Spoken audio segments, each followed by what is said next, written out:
Assalamu alaikum 8th class. How are you all? Students, our reading of unit number 1 work and energy is continue and we have completed our reading up to page number 3. Let's start reading from page number 4. Our today's topic is potential energy. Students, last reading lecture में हमने energy के different energy के बारे में पढ़ा था और work के बारे में पढ़ा था। आज एनर्जी की फर्स्ट काइंड पोटेंशियल एनर्जी हम डिस्कस करेंगे। पोटेंशियल एनर्जी एनर्जी की वो काइंड है जो किसी भी ऑब्जेक्ट में उसकी पोजीशन के चेंज होने से स्टोर हो जाती है और इसकी डिफरेंट काइंड्स हैं जिनकी डिफरेंट डेफिनेशंस हैं। Let's start reading. Potential energy is the energy that is stored in an object as the result of its position और कंडीशन। किसी भी ऑब्जेक्ट में उसकी पोजीशन या कंडीशन के चेंज होने से जो एनर्जी स्टोर होती है that is known as potential energy. There are different types of potential energy. Potential energy की बेटा कई किस्में हैं। पहली देखिए gravitational energy potential energy, second one is elastic potential energy, then chemical energy and nuclear energy. Gravitational potential energy बेटा gravity से word निकला है। जब ग्रेविटी या अर्थ से डिस्टेंस चेंज होने से जो पोटेंशियल एनर्जी स्टोर होती है that is known as gravitational potential energy. जैसे आप किसी चीज़ को फ्लोर से उठाकर अगर थोड़ी ऊंचाई पर रख देंगे तो ऑब्वियसली वो वापस ज़मीन की तरफ आएगी। क्यों आएगी ज़मीन की तरफ? क्योंकि उसके अंदर कुछ ग्रेविटेशनल पोटेंशियल एनर्जी स्टोर हुई भी होगी। Let's start. Gravitational potential energy is the energy stored in an object due to its position above the ground.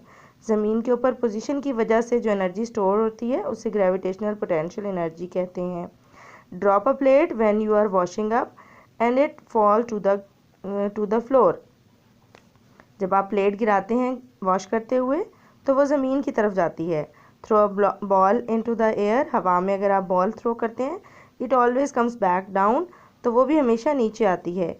All over the world things are constantly falling down. सारी चीज़ें पूरी दुनिया में ज़मीन की तरफ ही गिरती हैं।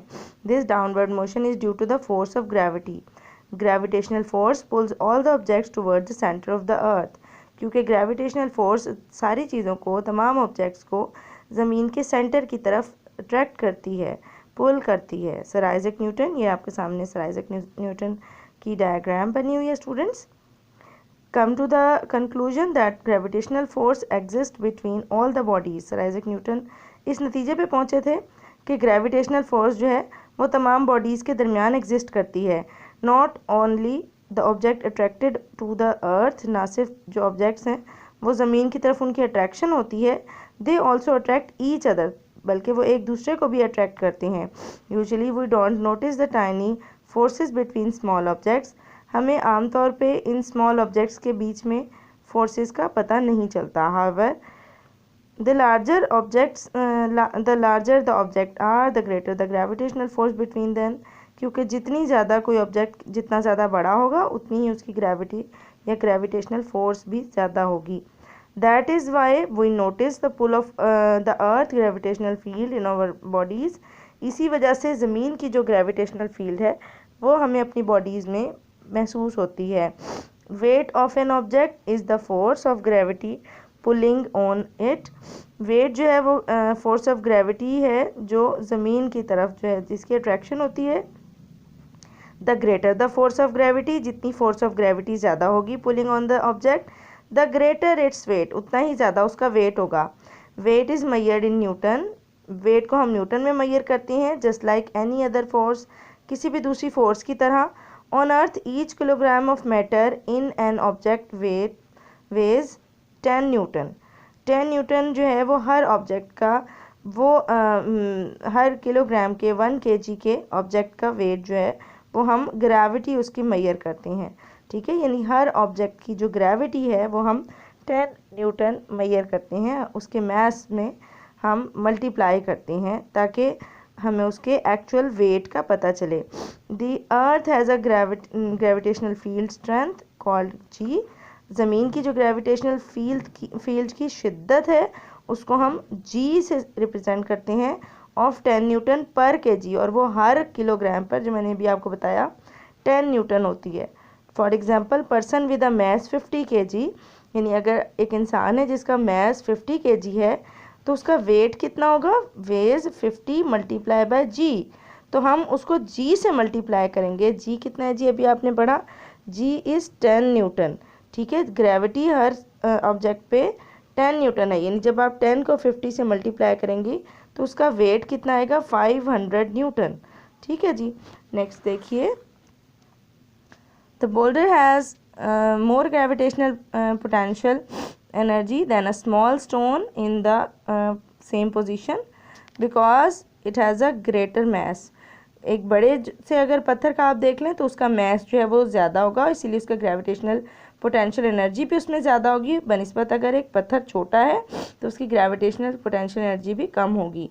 ये देखिए, square has more gravitational potential energy at the top of the slope. पहाड़ की ऊंचाई के ऊपर अगर एक स्कायर है तो उसकी ग्रेविटेशनल पोटेंशियल एनर्जी ज़्यादा है और वो ज़्यादा तेज़ी से मूव करता है बनिस्बत इसके कि वो हाफ वे डाउन आ जाए, because he is higher up, क्योंकि वो टॉप पर ज़्यादा ऊंचाई पर है। नेक्स्ट देखिए, elastic potential energy is the energy stored in an object when D Pharm by being pulled और पुश्ड। जब किसी चीज़ को खींचा जाता है या प्रेस किया जाता है, पुश किया जाता है, तो उसकी जो एनर्जी जो उसकी मतलब उसकी उस ऑब्जेक्ट में स्टोर होती है, that is elastic potential energy. जैसे हम स्प्रिंग को पुल करते हैं या पुश करते हैं तो जब हम उसको छोड़ते हैं तो वो फ़ौरन दोबारा से अपनी शेप में वापस आता है, because that is using elastic potential energy जो हमारे पुश या पुल करने से उस बॉडी में स्टोर हो गई थी, उस स्प्रिंग में स्टोर हो गई थी। All of these things have elastic potential energy. इन सब चीज़ों में इलास्टिक पोटेंशियल एनर्जी है बेटा। जैसे रबर बैंड है, इसको आप स्ट्रेच करते हैं तो उसमें इलास्टिक पोटेंशियल एनर्जी स्टोर हो जाती है और जब आप छोड़ते हैं तो वो खुद ब खुद उसी एनर्जी को यूज़ करते हुए अपनी शेप में वापस आ जाती है। ठीक है जी, ये रबर बैंड की, स्प्रिंग की आपके सामने एक बो की एग्जांपल दी हुई है। नेक्स्ट पेज देखिए, इसकी नेक्स्ट काइंड है पोटेंशियल एनर्जी की केमिकल एनर्जी। केमिकल एनर्जी किसी भी फ्यूल के अंदर स्टोर होती है बेटा, और जब हम उसे बर्न करते हैं तो उसमें से रिलीज़ होती है। ठीक है जी, इसके अलावा ये हमारी फूड में भी स्टोर हुई हुई एनर्जी केमिकल एनर्जी की ही एग्जाम्पल है। When a fuel Burns it's energy is released by chemical reaction. जब फ्यूल को बर्न करते हैं तो केमिकल रिएक्शन के ज़रिए से एनर्जी उसमें से खारिज होती है। The energy stored in the fuel is the energy, ये वो एनर्जी है बेटा that holds it's atoms and molecules together, जो इसके एटम्स और मॉलिक्यूल को इकट्ठा रखती है।